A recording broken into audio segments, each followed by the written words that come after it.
Сәлеметсіздер ма? Мен Ұлжан Нұғман қызы. Бүгін маталардың құрамын, талшықтардың негізгі түрлерін анықтайтын боламыз. Матаның құрамын анықтағанда оның ең алдымен оның түсіне, жылтырына, тығыздығына, қыртыстанғыштығына назар аудару керек. Қазіргі кезде талшық құрамын анықтау белгілі бір әртүрлі әдістермен қолдануға болады. Мысалы үшін, бірінші органолептикалық әдіс, ол көзбен көру, түйсіну. Екінші жандыру арқылы анықтау, ол иіс сезу арқылы. Үшінші микроскопиялық зерттеулер. Төртінші ультракүлгін сәулелердегі люминесценциялық анализ жасау. Бүгін біздер жандыру арқылы анықтау әдісін зерттейтін боламыз. Үй жағдайында мата түрлерін анықтау үшін ең алдымен пинцет, майшам, оттық қажет болады. Маталарды пинцеттің көмегімен майшамға жандырамыз. Сарочный матасы жиырылып жанады. Аздап қара түтін пайда болады. Иісі қатты шықпайды. Сіріңкенің иісіне ұқсас. Қолға ұстағанда күйесі жұқпайды.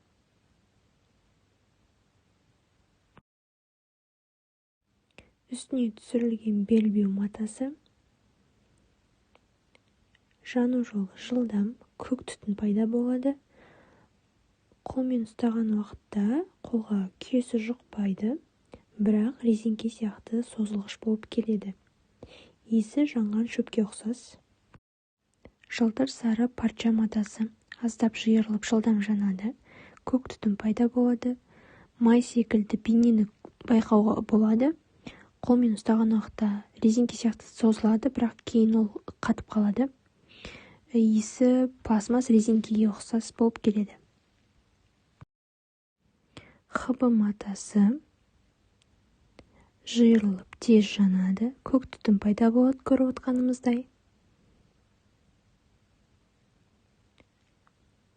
Қолға ұстағанда абайлау керек, себебі резинке секілді қолға жабысып қалуы мүмкін. Иісі пластмассқа ұқсайды. Трикотаж матасы көріп тұрғандарыңыздай лезде жанып кетті. Артынша қара түтін пайда болды. Жанғаннан кейін күл ретінде қолға жұғады.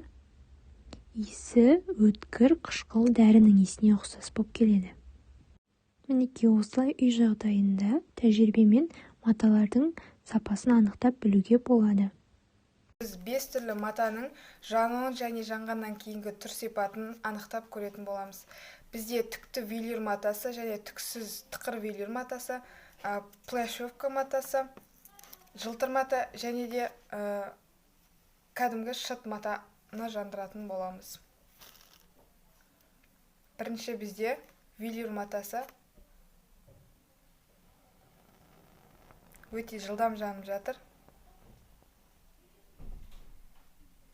Және түтіні өте аз. Жанғаннан кейін үгітіліп кетеді. Екінші кезекте бізде тықыр велюр матасы.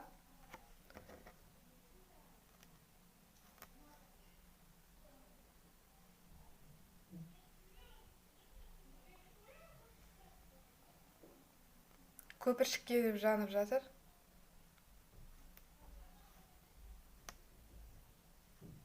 Иісі өте өткір. Келесі бізде шыт мата.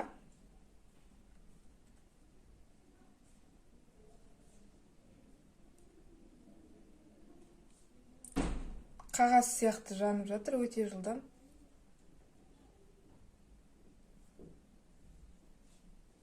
Иісі де қағаздың жанғаннан кейінгі иісі. Бұл үгітіліп кетті. Бізде ең соңғы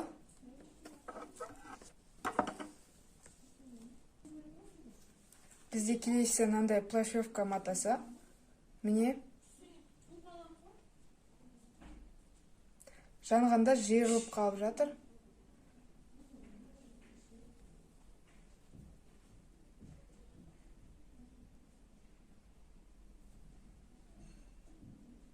иісі өте жағымсыз, резинаның иісі шығады, және бұл осылай үгітіліп кетіп жатыр. Келесі кезекте біздің ең соңғы матамыз жылтыр мата мынадай. Бұның бір бөлшегін алып жандыратын боламыз.